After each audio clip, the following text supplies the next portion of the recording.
Hello, this is Dr. Clarence R. Pearson Sr., and welcome to My View, a podcast where I offer my professional perspective on today's most pressing geopolitical and socioeconomic issues.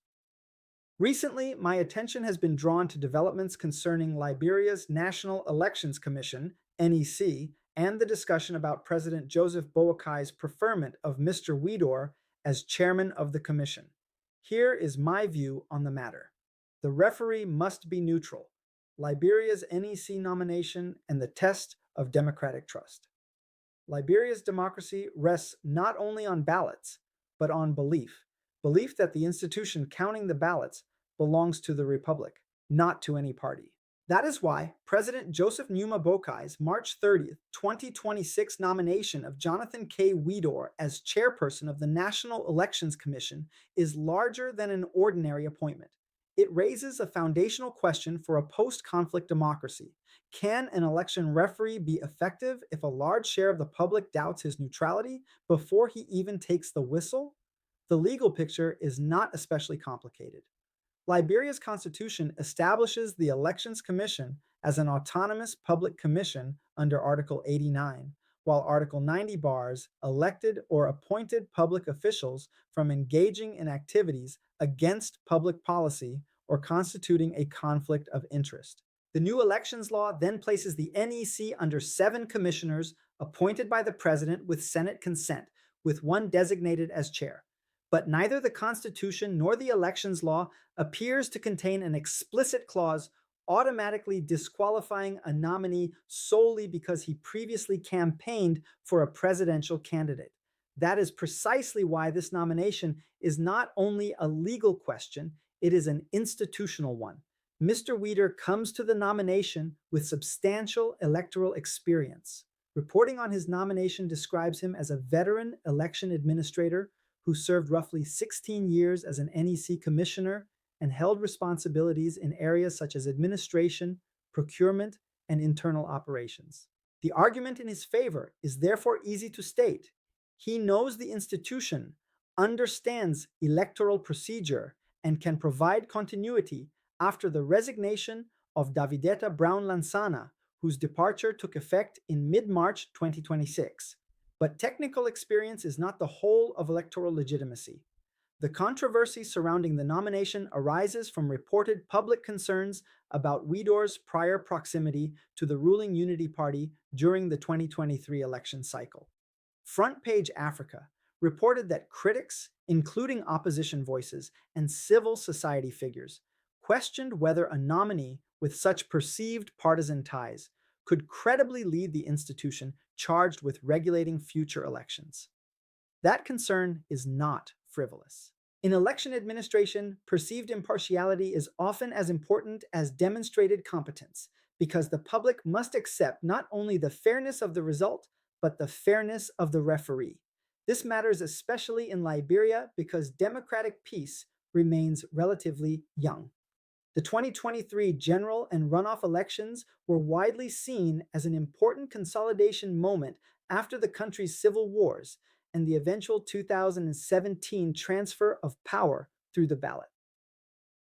The Electoral Institute for Sustainable Democracy in Africa observed that the 2023 elections gave Liberia an opportunity to consolidate democratic institutions rebuilt after conflict, and the mission ultimately found that the NEC and the Liberia National Police administered the polls in accordance with the legal framework. Those gains should make Liberians more protective of institutional neutrality, not less. The real issue then is not whether Weedor can lawfully be nominated. It is whether his nomination strengthens or weakens losers' consent, the willingness of defeated candidates and their supporters to accept the outcome of an election. In fragile democracies, people often do not revolt because they lose. They revolt because they believe they were denied a fair chance to win. If the chair of the NEC is seen as politically close to the ruling establishment, then every close race, delayed tally, procedural mistake, or disputed result risks being interpreted not as error, but as engineered advantage. Once that suspicion settles in, the legal correctness of the process may no longer be enough to preserve public peace. That is why Senate confirmation cannot be treated as ceremonial.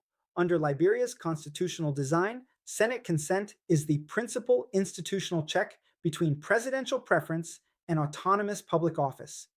Senators should therefore test not only Mr. Weedor's resume, but his demonstrable independence. They should ask what firewall he would erect between his past political associations and his future constitutional duty, whether he will publicly recuse himself from any matter that reasonably raises conflict concerns, and how he intends to restore confidence among parties that already view the nomination with suspicion. A Senate that asks only whether he is experienced would be asking too little of the moment.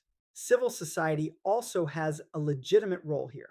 Liberia's democratic progress has depended in part on domestic watchdogs and observation groups that insist institutions must be trusted beyond the ruling side. That insistence is not anti-government, it is pro-republic. In a healthy democracy, civil society serves as an early warning system, alerting the nation when a technically valid decision may still carry destabilizing political consequences. On a question as sensitive as the leadership of the NEC, vigilance is not obstruction, it is democratic maintenance. International partners will be watching as well. Liberia's elections have long benefited from external financial, technical, and observational support, and that support depends heavily on confidence in the credibility of the electoral management body.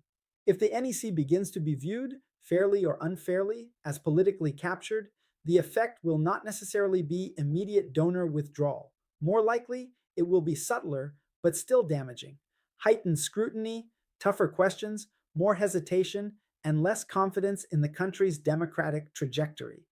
For a nation that has worked hard to rebuild its international standing, this is not a trivial risk. None of this means that Mr. Weedor should be condemned in advance or denied the right to answer concerns. It does mean that the standard for the office must be higher than ordinary appointment politics. The NEC chair is not simply another agency head. He is the custodian of the legitimacy of elections yet to come. Where the law is silent about prior campaigning, constitutional wisdom should speak more loudly. Liberia's democracy does not merely need an experienced administrator. It needs a chair whose independence is visible enough that even skeptics can accept the outcome of a hard-fought vote. The best outcome now would be one of full institutional seriousness, transparent Senate vetting, public answers to public concerns, and a standard of judgment rooted not in partisan reward, but in electoral trust. Liberia has paid too high a price for instability to treat the neutrality of its election referee as an afterthought. In constitutional democracies, the umpire does not need applause, but he must command confidence.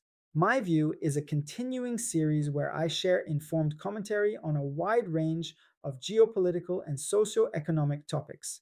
If you found today's discussion helpful, please follow, subscribe, like, and share. Thank you for spending this time with me, and I invite you to explore other My View episodes available online. Until we meet again, goodbye.